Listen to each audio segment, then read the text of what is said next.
Welcome to the British Sim Racers Touring Car Championship here on BSRTV with me, Chris Cohen, joined this evening as a one-off special, Matt Dalton. Evening, Matt. Evening, Chris. Evening, everybody. And it's round 10, the first of 3 races this evening. This one is coming from the Indianapolis bike circuit. Bit of an unusual choice for a touring car race, Matt. Yeah, it's it's certainly a different one to what we would normally expect to see, but bit of a different challenge for these guys. So it'll be interesting to see how they all handle it, really, if they can handle it. Well, let's hope so. Anyway, we've seen some action already this season. A lot of it, in actual fact. Savinovic has come into this championship, absolutely stormed to the front of the field. Rushworth still doing very well. Chepalevsky is still a strong contender, and at the moment it really is anyone's game. But possibly we'll be looking for someone like possibly Savinovic, maybe Hoog. He missed out narrowly last season, and we've also got Rushworth is in for another title if he can keep up the pace, and Koba Lopez is a major contender this season, and we haven't seen him in the touring cars for a while either. So some top contenders out there, and a huge field as well. How many cars have we got on the track at the moment? Several. Well, a lot. Let's have a quick look down the list.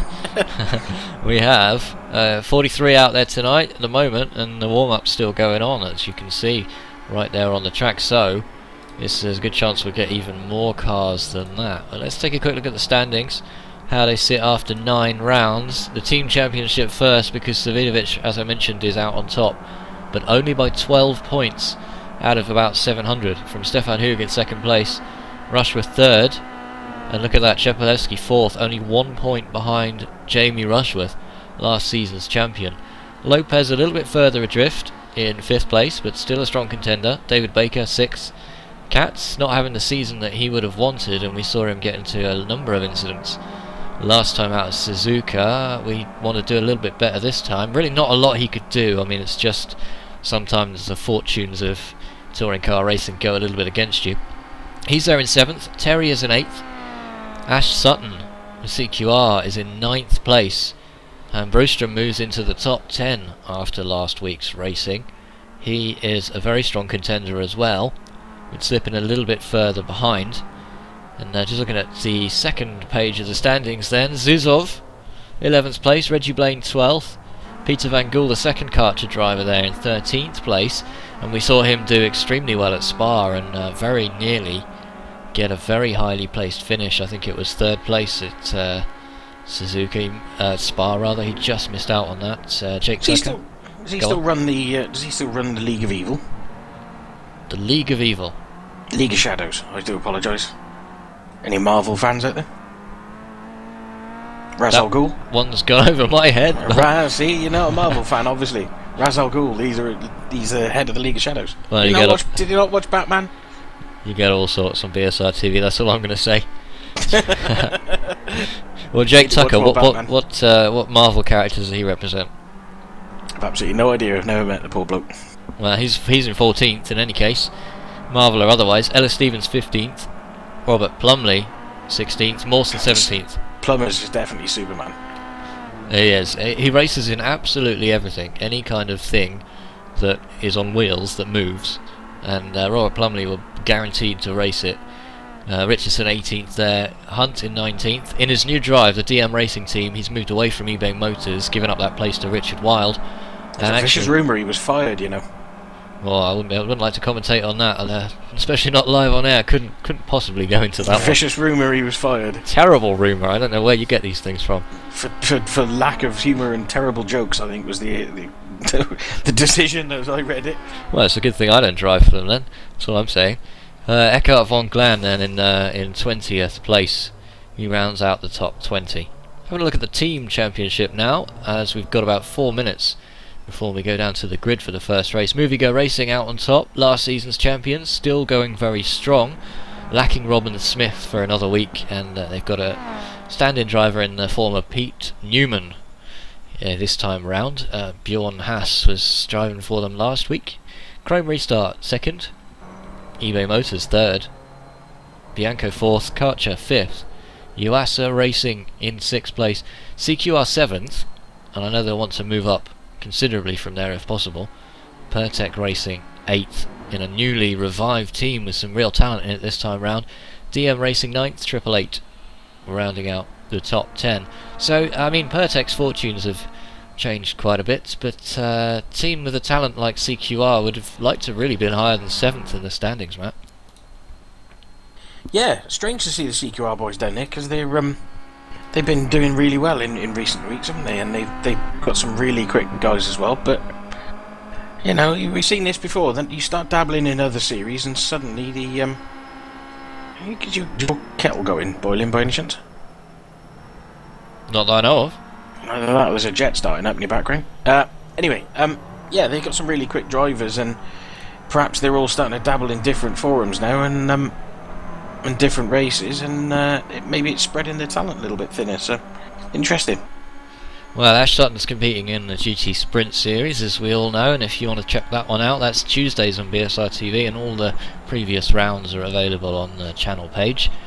And he's also been known to compete in the Skip Barber Series as well, although not regularly, and that's our Monday series, and that we didn't actually have any coverage for you last week.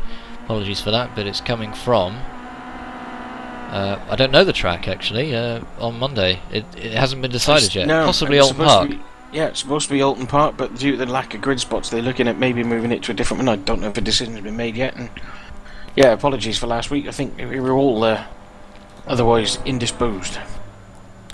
Yeah, unfortunate that one, but the BSRTC coverage continues as normal, and as always, your questions and comments and other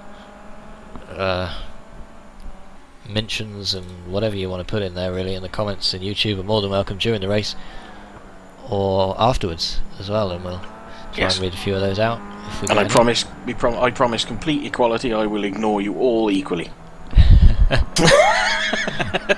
I'll leave it up to Chris. Well, we'll leave it at that, shall we? It's about a minute away from the grid, so why don't you go down the grid for us, Matt, and let us know where these guys will be starting. I'd love to, except for me, I can't see the grid from here, unfortunately. Oh, that's interesting, because I can't see the grid either. So it's a good thing we're so well prepared, is all I can say here. Take a wild guess at Chapelevsky, I think, is third. Okay. Interesting. Well, Sutton I've got on pole. We'll see if we can get anything up just before we go down to the grid, because that would kind of be useful information. Get any qualifying results up. Should clarify that one. I don't know what we're going to be getting up doing this combox. Everybody's going to be looking at us. Yeah, quite. Adam Terry I've got as P5. Okay, we're getting there.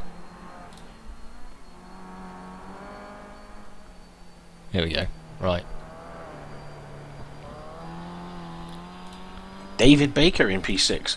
Dave's another one as well, isn't he? He's sneaked into a bit of a vein of form recently. I've been running with him in the GT Sprint Series, and he's been doing quite well in that too. So he has. He's joined the Chrome Restart team this season, and he's very quick. He's one of those quiet drivers. Nothing seems to happen to him out on the track very often, but he just brings it home every race, and quite highly placed as well, really. And as a result, he finds himself in that 6th spot in the Drivers' Championship. And I don't think he'll be contending for the title this season, although that might change, but nonetheless, he's very highly performing in most of the races so far this season. Yeah, he's quick, he's consistent, and he's a nice bloke as well, Dave. He's like I say, he's quite quiet in the various channels and things like that when you're trying to chat to people. He's a nice guy. It's nice to see him doing well.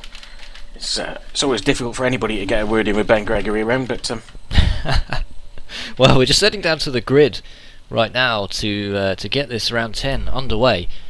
Not long now before the start of the race, and we don't have that information for the grid, unfortunately. So we're going to have to. You do. Koba Lopez on pole, Stefan Hoog second, Ashley Sutton third, Chepelewski fourth, Rushworth fifth, David Baker sixth, Svidovic seventh, Sebastian Jobe eighth, Linus Broström ninth, Adam Terry 10th, and everybody else you're going to have to make your own mind up on because they're about to start. And we have the lights ready to go on. 44 cars for 12 laps around the Indianapolis bike circuit in the British Sim Racers Touring Car Championship. We have Green, and Cobo Lopez will get the field underway. He's going to lead them all down to that first corner here. It's looking good for Sutton, a CQR, as he dives down the inside, tries to get that second place there, tries to secure that one for himself. He does so. Oh, bit of contact at the back. We'll just try and get some pictures. Oh, we got a movie Go Racing cars sideways and turned round, and is that Russell Laidler who's got caught up in that action as well. They're all sorting themselves out right now, and everyone seems to get through there okay, but we have lost a couple of cars. And Brostrom's round, and one of the chrome restarts is off as well.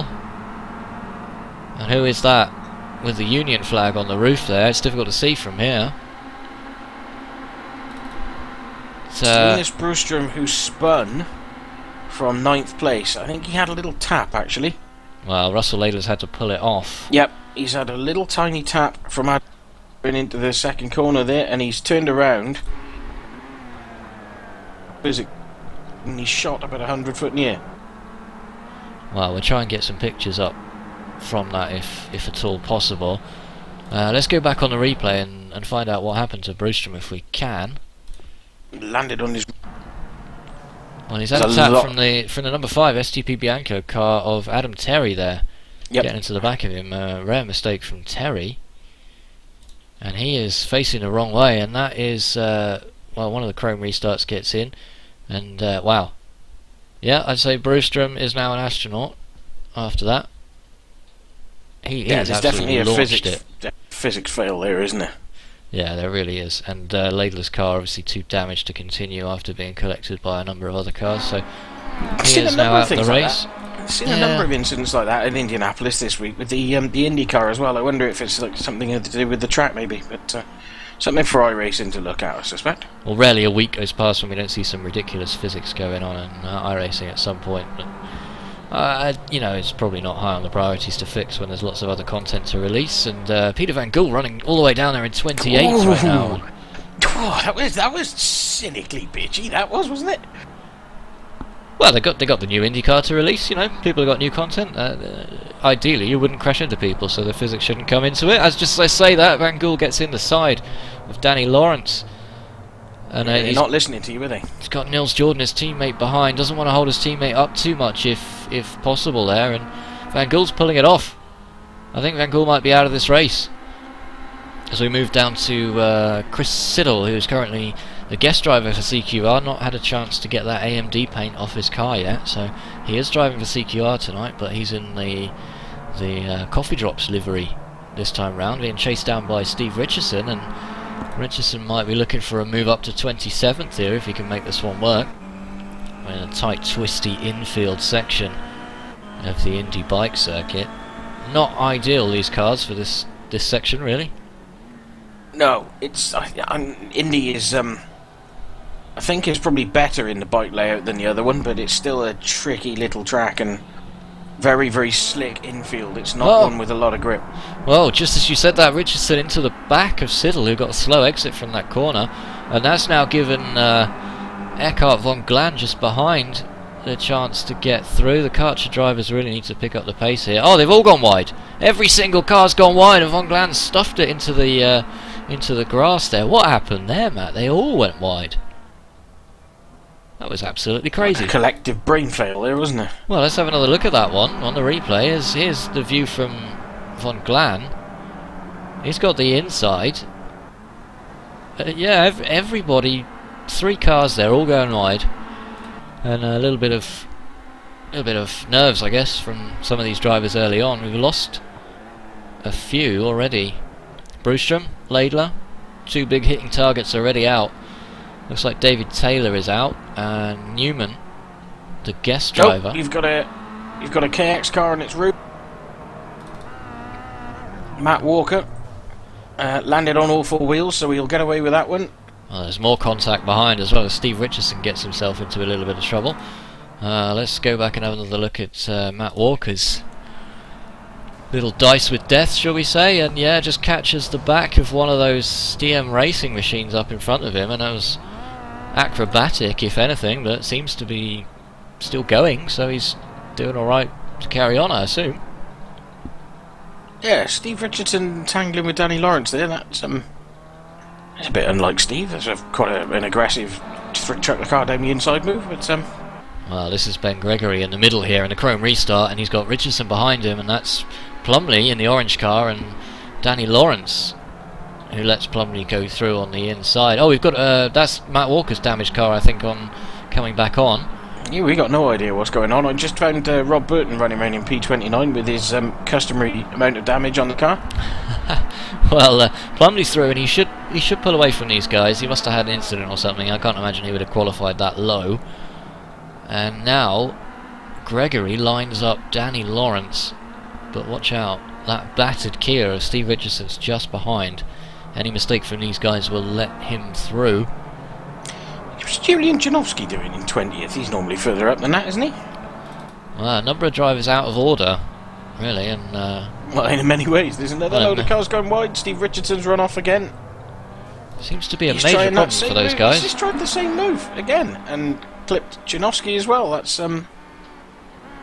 it's the little infield track here. It seems to be causing all sorts of problems for these guys. Oh, Dan Hunt. What's happened to Dan Hunt? He's off as well. We're basically... Oh, and is that Janowski and Hunt that got together there? No, it's Janowski and Steve Richardson, I think. Wasn't it? It was Janowski and Hunt. We're just seeing that on the replay. That movie go-kart had to stop. Sorry, Steve. And... Wow, yeah, so... Well, make of that what you will, but let's have a look at that one from Janowski's point of view from the aerial shot here. And they're running very wide there. Janowski gets held up, and then...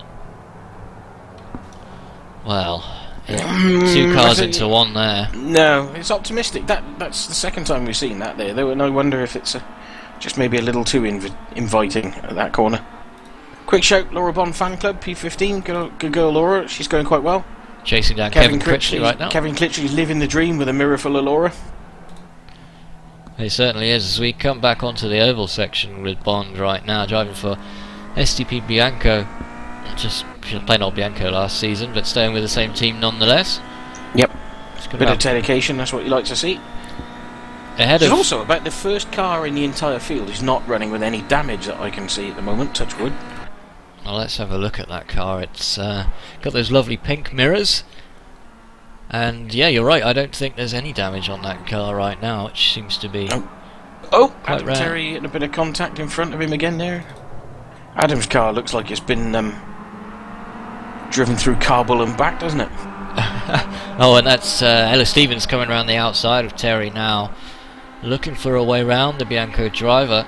Jake Tucker's just behind these guys as well, so watch out for Jake Tucker coming through here. Just up in front, that's Katz, and Smolensky's right behind him with the green mirrors on that red and white US racing machine. About halfway through this race, or coming up to the halfway point right now.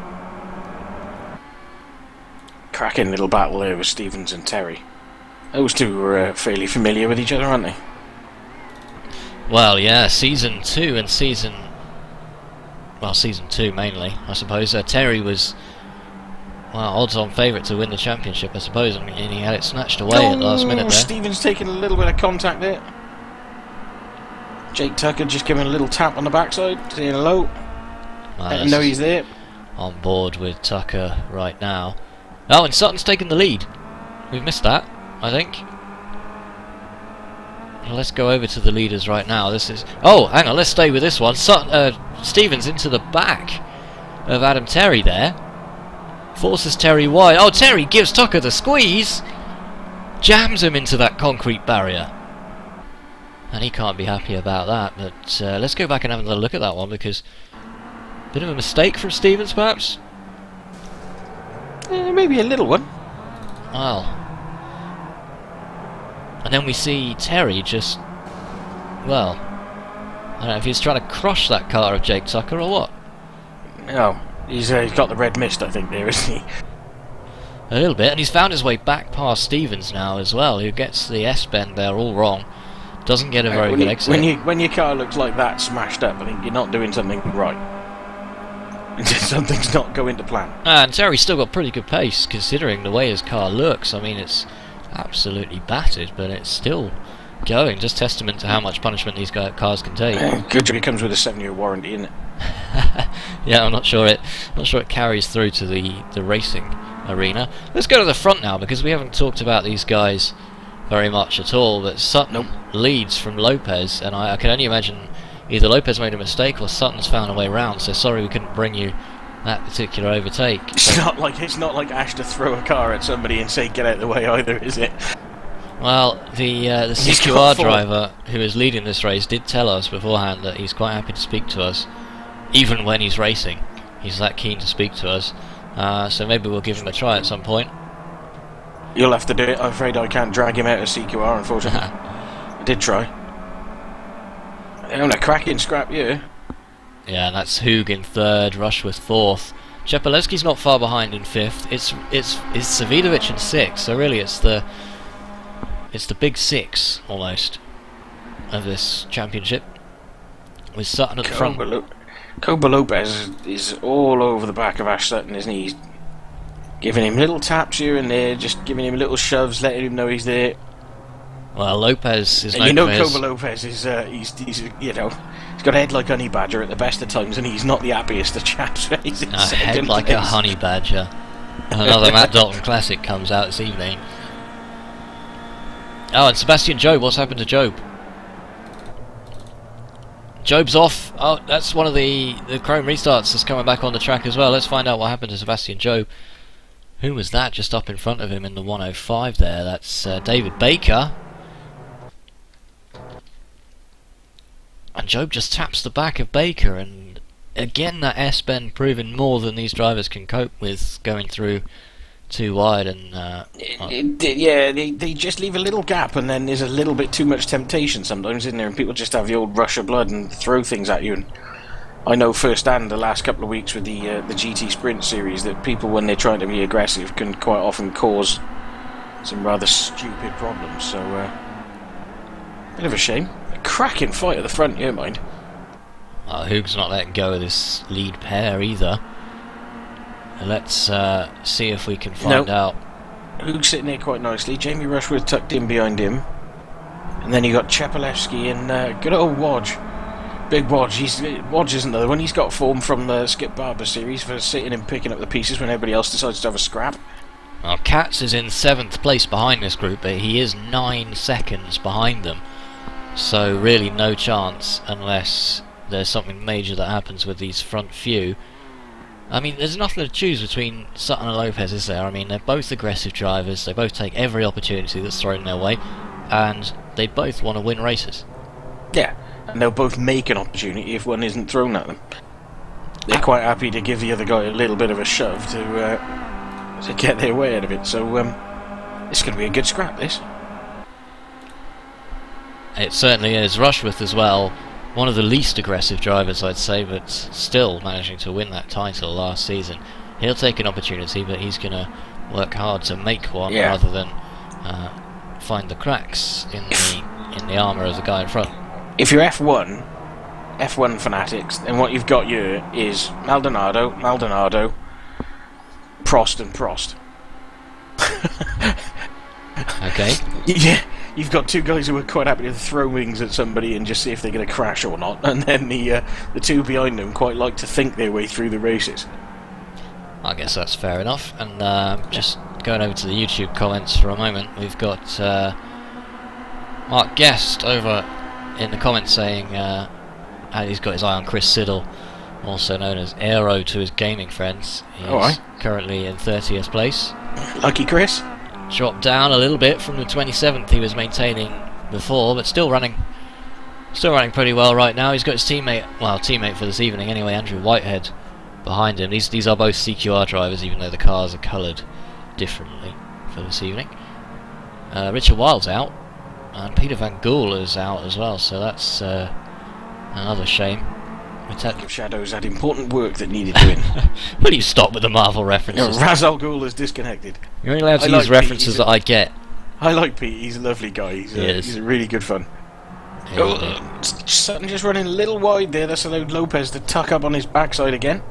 Scrape a bit more paint off the back bumper of that Sutton CQR machine there.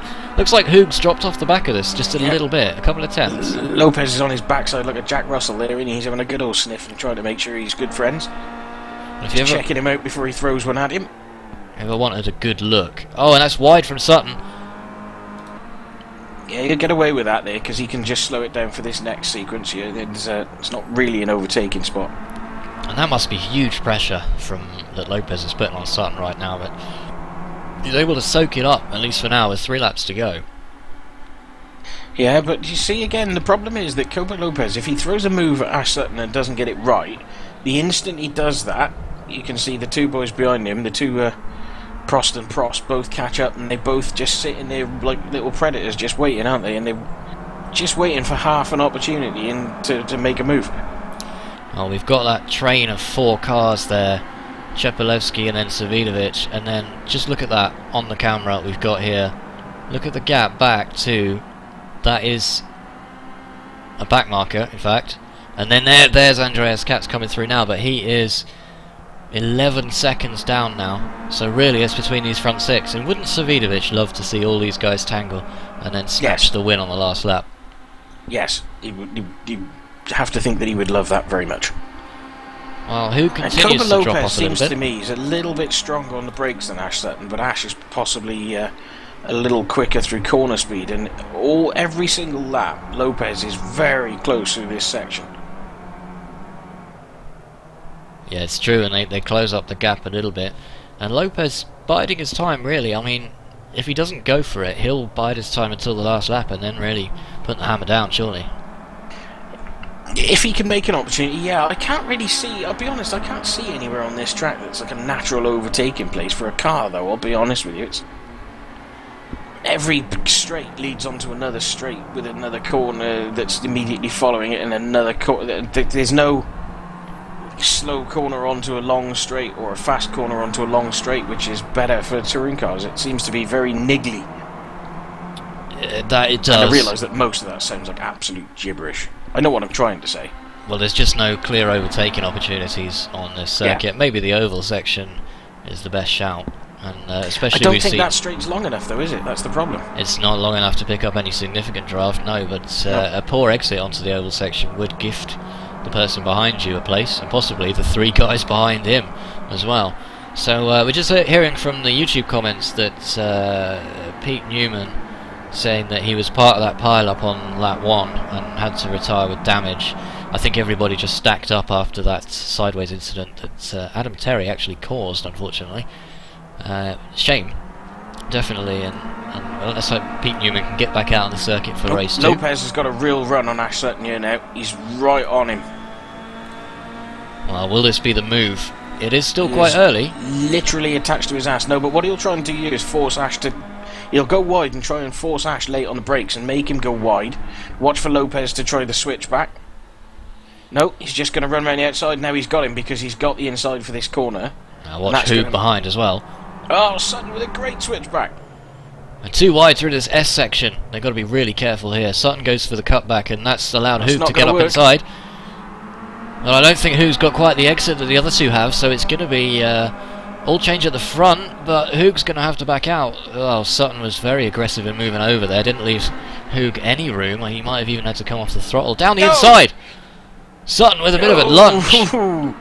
Gives the side of Lopez's car a little smooch on the way through as well, and can't hold on to it as a result. But another little tap on the back of his car, and it just shows just how much Sutton wants his position back, doesn't it?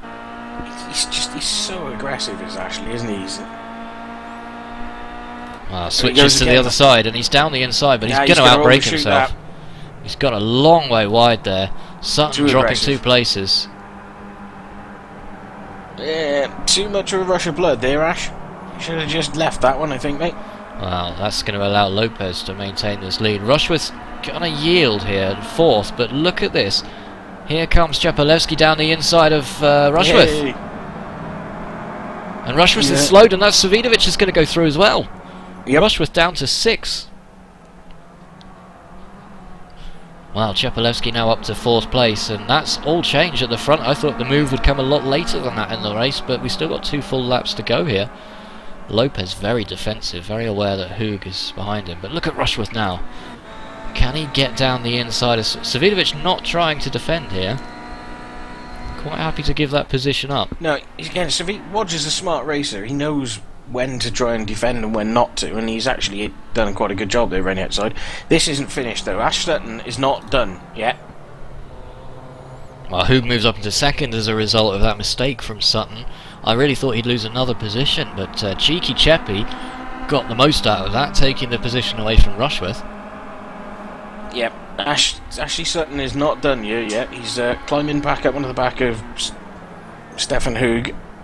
Well, only 1 lap He's going to to go. be like somebody might as well have put Tabasco on his testicles here, because he's not going to be happy bunny at all. And I would be honest, if I was Stefan Hoog, I would not want Ash behind me right now. Well, apologies for not focusing on any of the other field at the moment, but the lead battle is just absolutely riveting at the moment. Hoog able to pull out a little bit of a gap, but there's a chance for a bit of drafting here. Sutton down the inside again. No, that's not going to work there. No, it's not going to work there, no. So could this be another win for Lopez? I think Lopez is safe here. He's got enough of an advantage. Question is Stefan Hoog safe in 2nd? Well, these drivers have raced against each other enough to know all about their tactics, and Sutton will have to try extremely hard to find a way past the Swiss driver in front of him in the form of Stefan Hoog. I don't see there's anywhere left in the track that he can do it. I think you might be right. Even if he got the perfect exit there, I don't think it's possible to do it.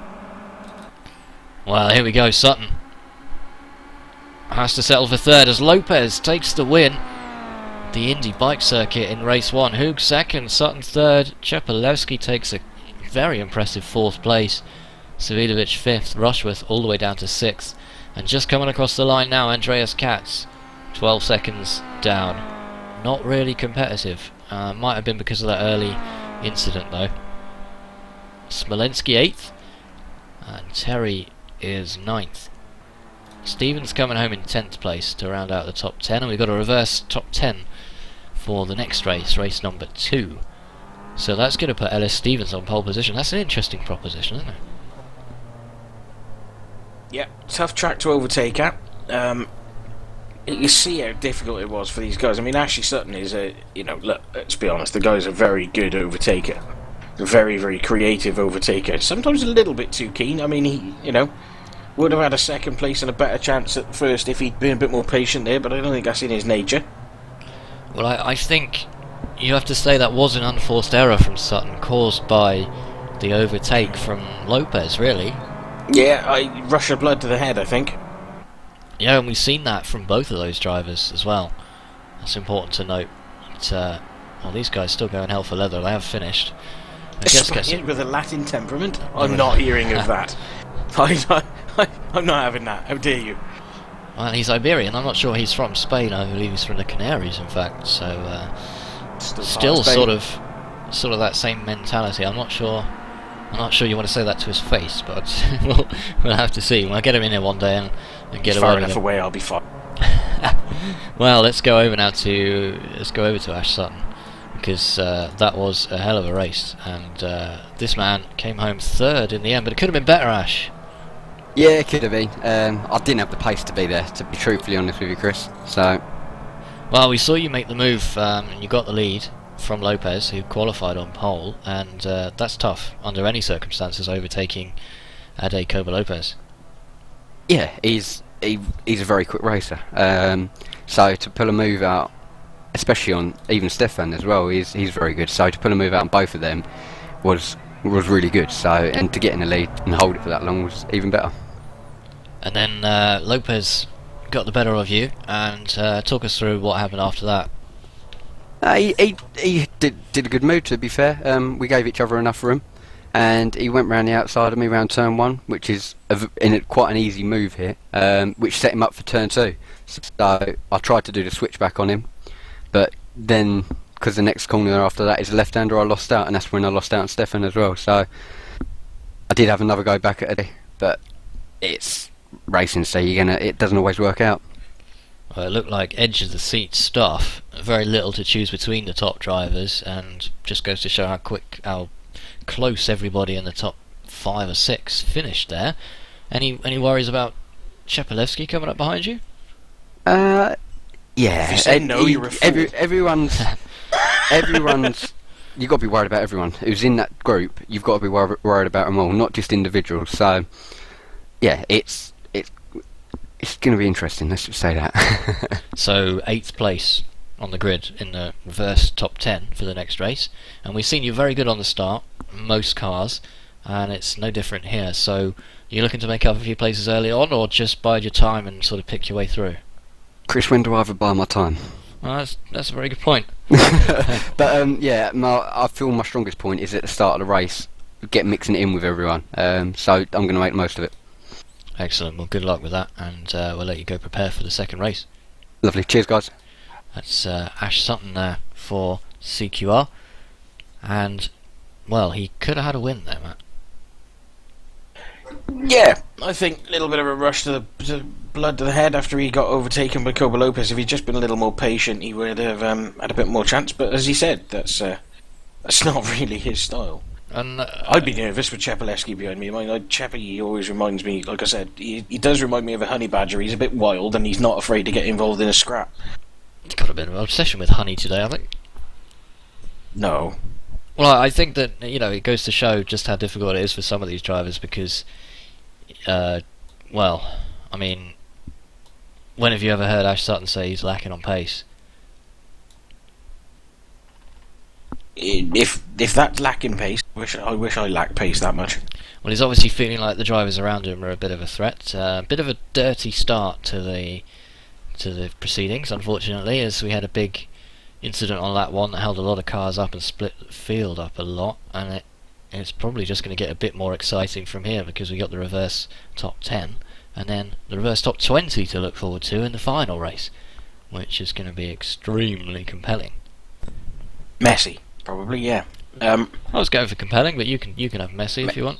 Yeah, I'll go for messy. The carnageometer might actually explode. Yeah, it's interesting. There's a few guys there. Chepelewski could be good in the next race. Ash Sutton, though, when you're into reverse grid races, I always put my money on him because he's a very creative overtaker. Even when he's not that quick, he's very, very good at creating opportunities to get past people and making them jump out of his way. So, well, that's one to keep your eye on in the second race, which is coming your way in about 5 minutes' time here on BSR TV.